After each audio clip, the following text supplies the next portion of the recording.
कौन होगा वो खुशनसीब। तो आज वो मैं कह रहा हूँ ये दो बंदे बड़े खुशनसीब है। मिस्किनानो सराम रस्ता राज़े वक्ड़ो यारानो गरीबानो सराम रस्ता यतीम ता हौसला दा मिस्किनानो सराम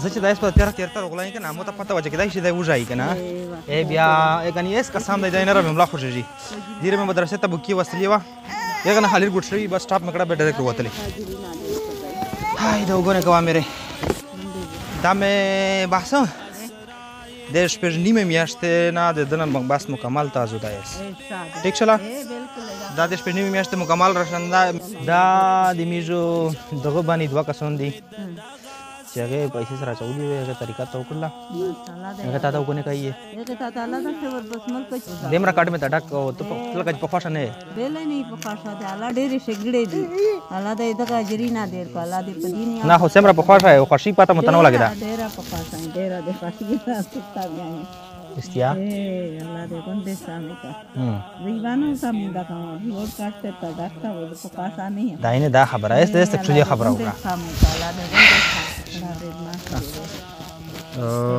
भाइयों बहनों, कुछ दिन पहले मैंने एक बच्ची की वीडियो अपलोड की थी जो यतीम है मासूम महरोम है। उसके लिए मेरे प्यारे दो भाइयों ने तकरीबन 6.5 महीने का नीडो जो होता है वो खुराक फराहम किया। यतीम बच्चा है, इसकी किफ़ालत करने वाले हज़रत अकरम सल्लल्लाहु अलैहि वसल्लम के साथ जन्नत में होंगे। तो मैंने एक बात की थी उस वीडियो में कि कौन होगा वो खुशनसीब। तो आज वो मैं कह रहा हूँ ये दो बंदे बड़े खुशनसीब है। हमारी एक छोटी सी कोशिश इसमें शामिल है, आप लोगों की दुआएं, आप लोगों का शेयर, लाइक, कमेंट और जितने भी हमें जान कर रहे हैं उन सब का तहे दिल से शुक्रिया। अभी रात होने वाली है, लेकिन इस रात आने की वजह मैं ये आप लोगों को बता रहा हूँ कि अस्मा जी ने कहा कि मैंने तो इंतज़ार किया, आपने कॉल की थी कि आप आ रहे हैं।